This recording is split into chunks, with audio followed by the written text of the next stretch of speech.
मरकुस 1 उसकी 40 से 42 आयत जस्ट आप पढ़ेंगे स्क्रीन पे, उसको नोट कर लो। लिखा है, कोढ़ी उसके पास आया, इनको खड़े रहने दो, और उसने विनती की, उसके सामने घुटने टेकर उससे कहा, यदि तू चाहे तो मुझे शुद्ध कर सकता है। उसने उस पर तरस खाकर हाथ बढ़ाकर उसे छूकर कहा, मैं चाहता हूं तू शुद्ध हो जा। वह तुरंत उसका कोढ़ जाता रहा और वो शुद्ध हो गया।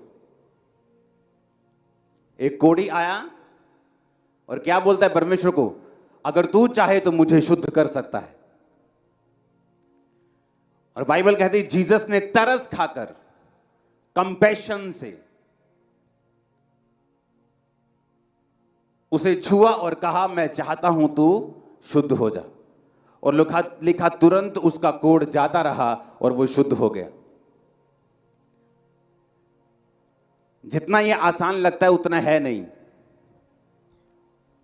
जब एक बंदे को कोढ़ होता था, कोढ़, तो उसको शहर से, अपने घर से, अपने मोहल्ले से निकल जाना पड़ता था और बाहर जंगलों में उसको रहना पड़ता था। चाहे वो अरबोपति बिजनेसमैन हो, चाहे वो उस टाइम का अंबानी क्यों ना हो, सबसे बड़ा बिजनेसमैन, सबसे बड़ा बुद्धिमान क्यों ना हो, लेकिन उसे छोड़ के अपना घर जाना पड़ता था। कहां पे?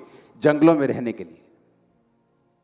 फाइनेंस का नुकसान, शरीर का नुकसान, परिवार का नुकसान, इमोशनल डिस्टर्बेंस, सब तरफ उसे धक्के मिलते थे, क्योंकि वो कोढ़ी हो चुका था और कोढ़ पाप को दर्शाता था। और जब वो जीसस के पास आया और उसने कहा, तू चाहे तो मुझे शुद्ध कर सकता है,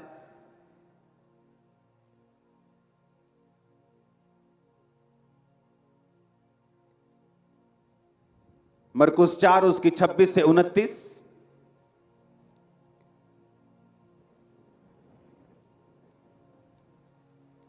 मरकुस 3 उसकी 1 से 6। फिर वह आराधनालय में गया जहां एक मनुष्य था जिसका हाथ सूख गया था। वे उस पर दोष लगाने के लिए उसकी घात में लगे थे कि देखो वो शब्द के दिन चंगा करता है या नहीं। उसने सूखे हाथ वाले मनुष्य से कहा, बीच में खड़ा हो। उसने कहा, क्या शब्द के दिन भला करना उचित है या बुरा करना, प्राण को बचाना या मारना? परंतु वो चुप रहे। उसने उनकी मन की कठोरता से उदास होकर उनको गुस्से से चारों ओर देखा। एक सूखे हाथ वाला बंदा परमेश्वर के पास लाया गया। उस शनिवार का दिन था, सबत का दिन था, और सदूकी और फरीसी जो थे वो हमेशा जज करने में लगे रहते थे कि देखते हैं सबत के दिन चंगा करता है कि नहीं, सबत के दिन तो हमें आराम करने का परमेश्वर ने हुक्म दिया है। और बाइबल कहती परमेश्वर ने उनके मन की कठोरता से उदास होकर क्रोध से चारों ओर देखा। यीशु मसीह जब कोढ़ी को तरस से देखते थे तो भी चंगा करते थे। क्रोध था यीशु मसीह को लोगों के ऊपर, गुस्सा आया हुआ था, तब भी उन्होंने क्या किया? और सूखे हाथ वाले बंदे से कहा, अपना हाथ बढ़ा, और जैसे ही उसने अपना हाथ बढ़ाया वो सीधा और पूरा हो गया। जब यीशु मसीह गुस्से में थे तब भी चंगा किया। जब यीशु मसीह को तरस आया उसने तब भी चंगा किया। जब यीशु मसीह दुखी और उदास थे लाजर की कब्र के ऊपर और आंसू निकले, यीशु मसीह ने तब भी चंगा किया। जो चंगाई है वो परमेश्वर की नेचर है।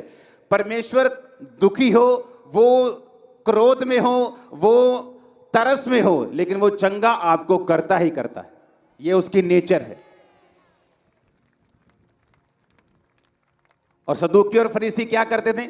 हर टाइम परमेश्वर के कामों को जज करते थे, हर टाइम परमेश्वर के पीछे लगे रहते थे। हालेलुया।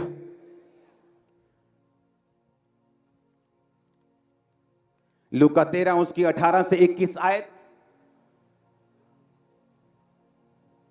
ये आप सब आयतें नोट करेंगे। मत्ती 12 उसकी 18 से 21 आयत। देखो ये मेरा सेवक है जिसे मैंने चुना, मेरा प्रिय जिससे मेरा मन प्रसन्न है। मैं अपना आत्मा उस पर डालूंगा, वह अन्य जातियों को न्याय का समाचार देगा। वह ना झगड़ा करेगा, ना धूम मचाएगा, ना बाजारों में उसका कोई शब्द सुनेगा। वह कुचले हुए सरकंडे को ना तोड़ेगा और धुआं देती बत्ती को ना बुझाएगा, जब तक न्याय को प्रबल ना कराए। 19 आयत को फिर से पढ़ेंगे, इसको रखेंगे स्क्रीन के ऊपर। मेरी बात को ध्यान से समझना। सिक्योरिटी बैठ जाओ। परमेश्वर ने क्या कहा? जीसस के लिए यह वचन है कि वो मेरा सेवक है, मेरा प्रिय है, मेरा मन प्रसन्न है, मैं अपना आत्मा उस पर डालूंगा, वो अन्य जातियों को न्याय का समाचार देगा। वो ना झगड़ा करेगा, ना धूम मचाएगा, ना बाजारों में